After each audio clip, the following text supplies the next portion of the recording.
Hey, I'm Jess Willie. I'm a TV and media critic who occasionally branches out to other stuff. I've got some pretty cool friends. A little strange, maybe, but cool.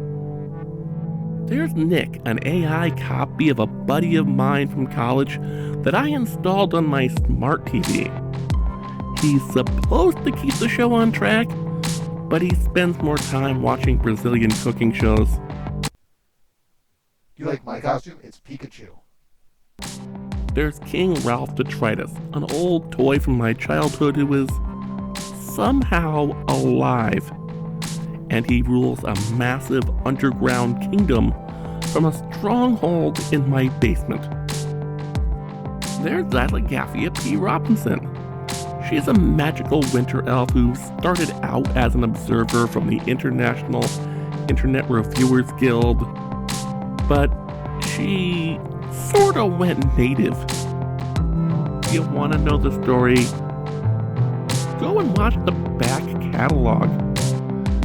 If you're just interested in a review of the thing you clicked on, sit back, relax, and don't ask questions. Or if you have questions, leave them in the comments. Maybe I'll answer. The only question you can be sure I'm gonna answer is, did I get what I paid for? Well, it's time to get started. Where is everybody? Trick or treat. You two are adults, so I'm not giving you any candy. Well then, I guess it's trick. I get the feeling I should have given you guys my secret stash of Reese's Big Cups. Do you really think that would spare you the horror of all horrors? For the last time, I am not reviewing the horror porno directed by Ed Wood. We said horror, not torture. And I'm not doing the Bill Murray Garfield movie either. Oh, it's worse than that. We picked the Flintstones meet Rockula and Frankenstein. No!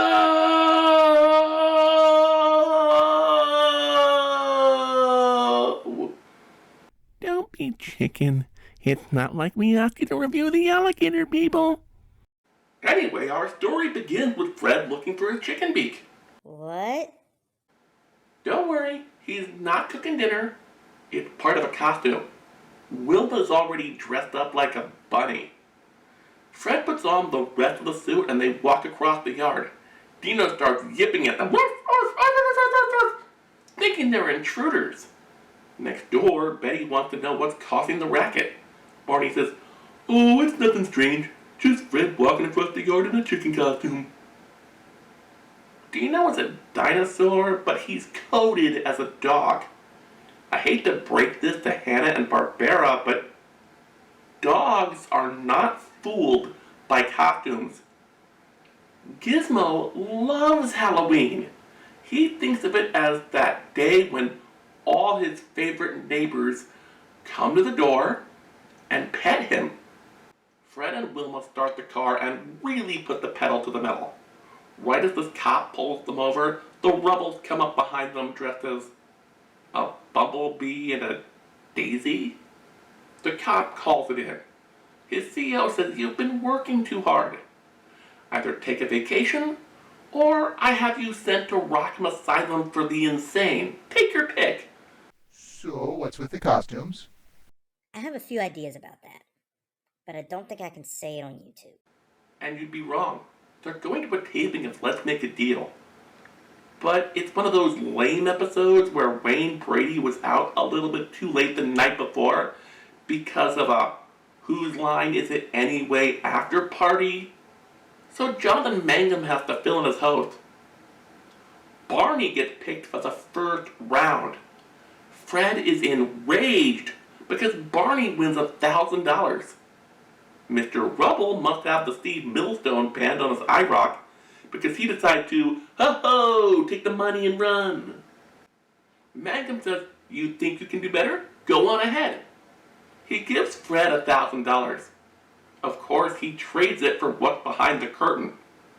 It looks like The unpublished cover of a scary stories to tell in the dark book? But nope, it's a symbol for his actual prize.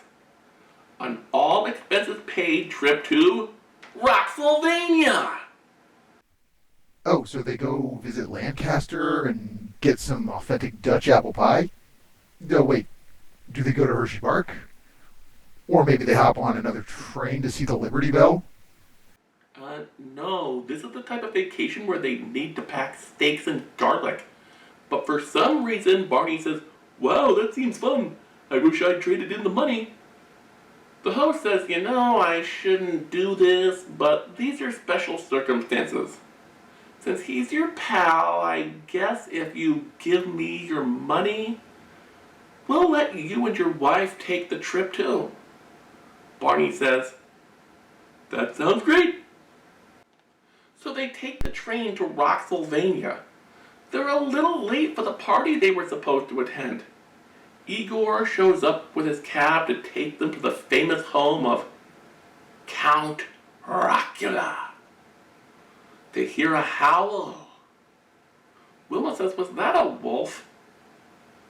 Igor says, "Yes, their wolf, their castle."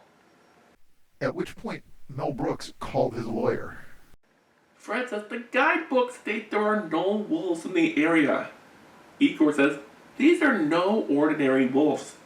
As I said, they're werewolves. The only things to scare the sleeping vampire, Count Rockula."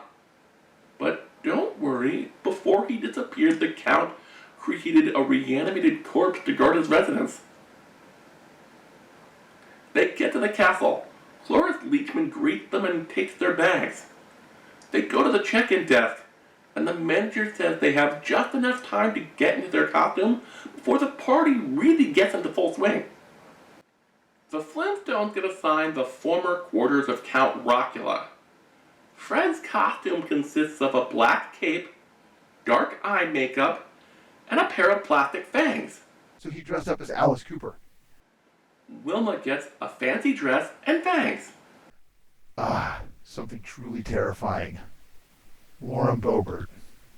Barney gets 2 bolts to the neck. I'm guessing Richard Belzer.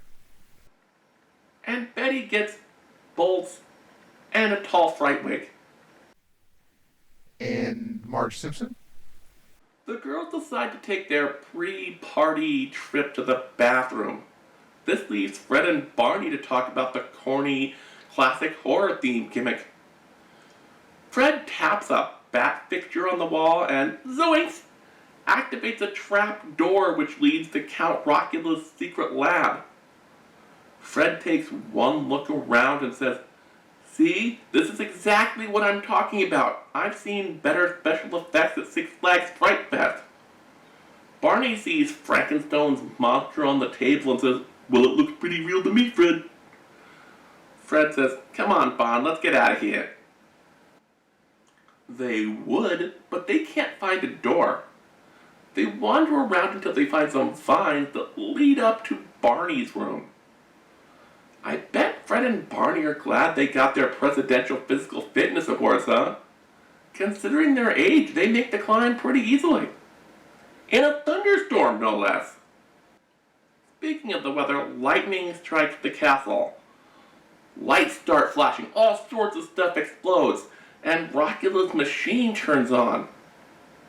You guessed it, the Frankenstone monster wakes up. Meanwhile, Wilma and Betty are still waiting. Fred and Barney show up to explain where they've been. The ladies don't care. All they want is dinner and dancing. Peter Boyle goes to wake up Count Rockula. The Vampire King says, "What is that horrible racket?" The creature says, "I believe it's called Disco Duck?" Wilma and Betty are really enjoying the party. Well, until they realize Fred and Barney have fallen asleep. That's when Rockula and the monster use the secret passage to arrive. Rockula tells everyone to get the f*** out of his house. That's when the DJ declares them the winners of the costume contest. until they use their powers to rampage. Once people realize they are the real monsters, they evacuate faster than someone's bowels after eating at Chipotle. Well, apart from our bedrock quartet, you see, the girls have taken Fred and Barney back to bed. Fred wakes up before dawn and wonders where all the guests have gone. Not that he cares. He wants breakfast. He's used to getting up damn early to keep Barney from stealing it. Rockula goes back to his room. He sees Wilma sleeping there. Since she went to sleep without taking her costume off, he assumes it's his wife.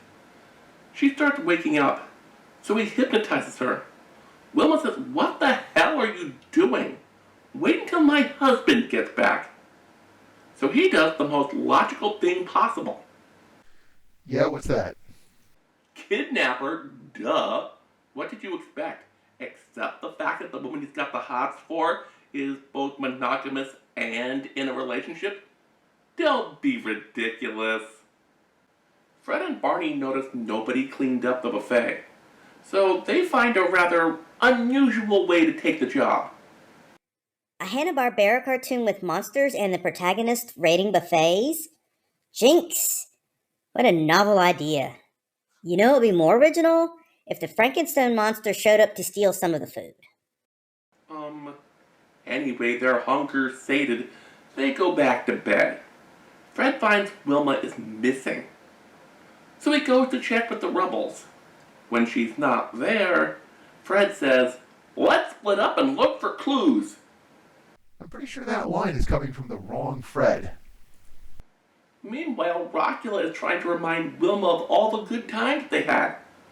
She finally convinces him that she is not his wife and she's already married. He says, "I suck blood in order to survive. Do you really think a little homicide would be an obstacle?" Wilma says, "Well, you won't have to look too far to find Fred." Rockula looks around, but Fred isn't there. Wilma proves she could give Batman lessons in making a speedy escape. Rockula chases Wilma through the catacombs. Meanwhile, Fred and Barney are looking everywhere upstairs for Wilma and or Betty. But everywhere they go, they run into the Frankenstone monster. So they hide in what they think is the safest part of the house, the basement. But the Frankenstone monster chases them. Since this is a Hanna-Barbera cartoon with 2 chase scenes going on, it's just a few laps around the repeating hallway before the gang all meet up inside a set of magic barrels. They decide to pad the special by catching each other up on what's been going on. This gives Frankenstone plenty of time to catch up to them. Fred struggles to get out of the barrel, but by the time he does, Frankenstone is there. So he has to dive right back in again. Chaos ensues. The barrel gets thrown. Fred escapes the safest way possible. Once it's reduced to splinters and shattered wood. Of course, not Bela Lugosi catches him, but I'm sure he'll be fine. He'll think of something. The old "I'm not Fred Flintstone, I'm a barrel inspector" routine is bound to work. At 3 a.m.? Even Comcast isn't that late for appointments. Anyway, this mounted werewolf head falls off the wall and onto Barney's head. Somehow this doesn't trigger his instinct to steal Rockula's Cocoa Pebbles. But it does scare the shit out of the vampire. This saves Fred's life while simultaneously almost giving him a heart attack. It's not until Fred calms down that they realize Wilma is missing. They look for her everywhere. They check the cupboards. They check the closet. They even look in the box of Christmas decorations. They come across this old mummy's cabinet. They open it up and there she is. She's even gift wrapped. Once they take off the mummy dressing, Wilma says, "You're never gonna guess what I found. A secret passage." While they're going to the hidden stairwell, Fred snaps, "Bon, this whole trip is your fault." Barney says, "Me? You wouldn't." Fred says, "Yes, but if you hadn't said it looked fun, I would have traded the trip in for what was behind curtain number 3 and wound up with a lifetime supply of push-up pops." They wind up in Rockula's room. Too bad Rockula and the Frankenstein monster are expecting them. They lock them in. Rockula offers Fred a pretty sweet deal. Divorce Wilma, and he gets to live. Fred says no. Rockula says, "Oh great, now I gotta go find the key so I can unlock the door and kill you." Fred thinks they have about 5 minutes to come up with a way out of there.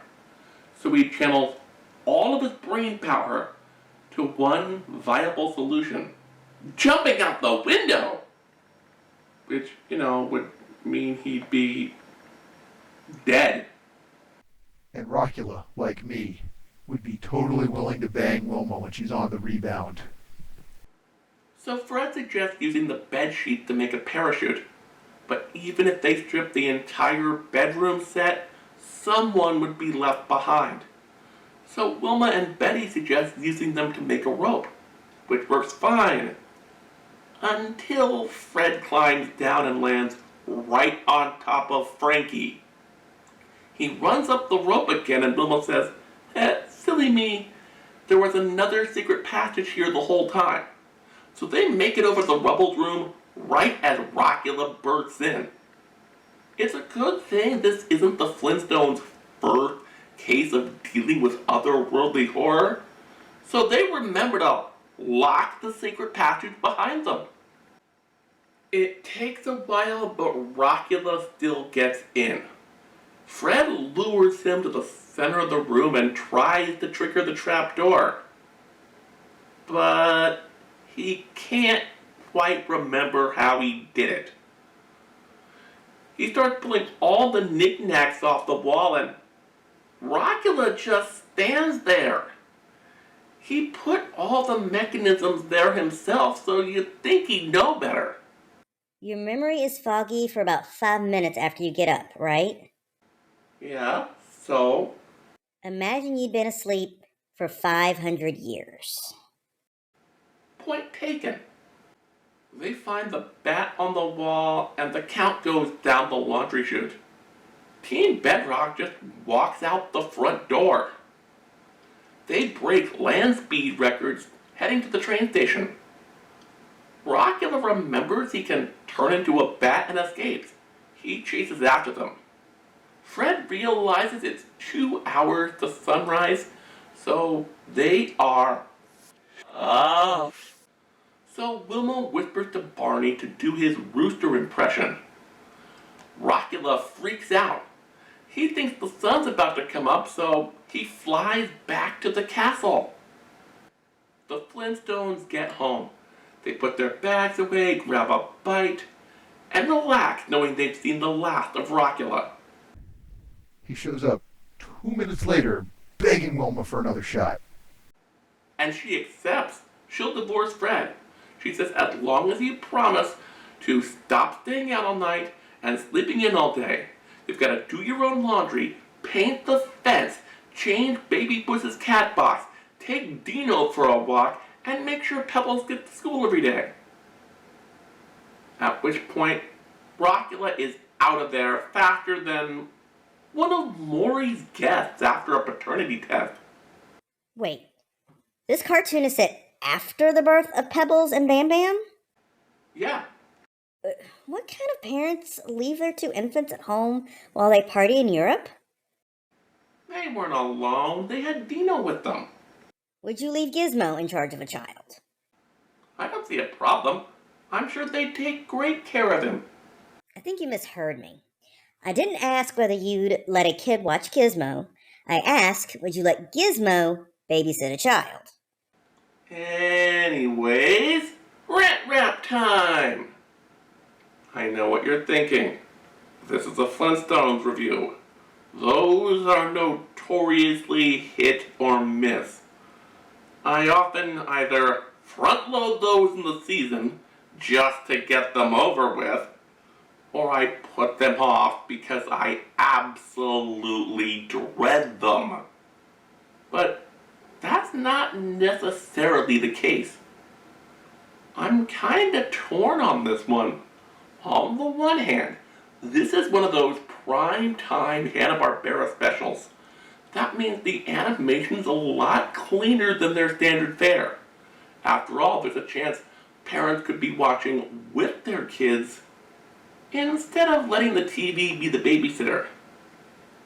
Not only that, Frankenstone was one of the last roles of the great Ted Cassidy. He was best known as Lurch on the original Addams Family. But he also appeared in 3 episodes of Star Trek the original series. The animation and Cassidy's performance are both pluses in my book. On the other hand, there were a lot of stolen jokes. Not only that, a lot of the backgrounds and tropes were recycled from a certain other Hanna-Barbera franchise. If it weren't for the fact that Frankenstone and Dracula were real monsters, it wouldn't have been all that out of place on Scooby-Doo. Considering how popular Scooby was at the time, I think most kids would have preferred a primetime Scooby special. Why wasn't it?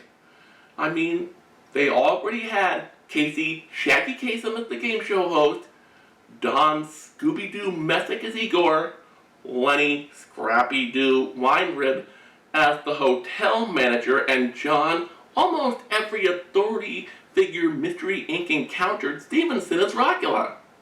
So 3/7 of the cast was already there. Oh, wait.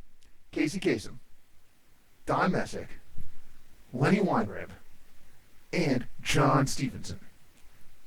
That's 4/7. Do you really count Scrappy-Doo? I don't.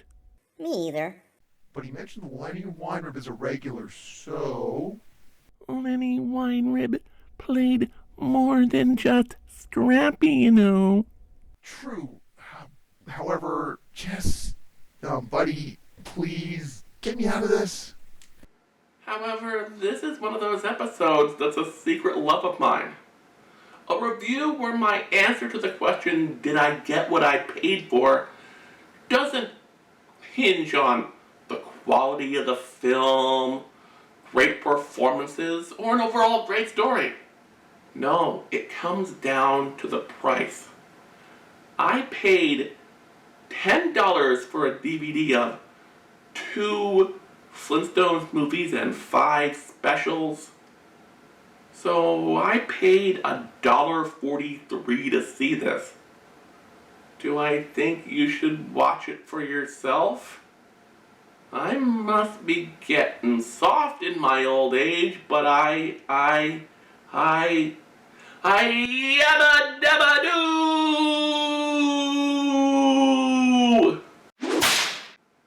Okay, let's put that up on the scoreboard. Whoa. You didn't do that last time. We did, but it was cut for time. Assuming the episodes go out in their intended order, what's our next review? Again, this is a special, so I have no idea. If we get this out by mid-October, maybe another Halloween episode. If not, a Thanksgiving episode. Hopefully we won't skip all the way to Christmas.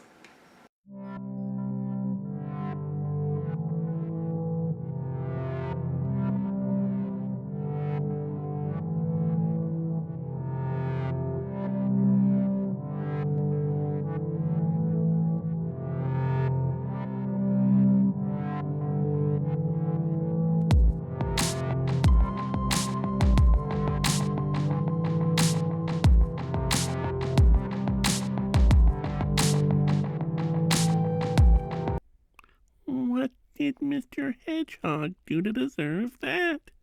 No like and subscribe, no like and subscribe, no like and subscribe. Well, in that case, he should go to patreon.com/parodyerrorfilms and become a patron today.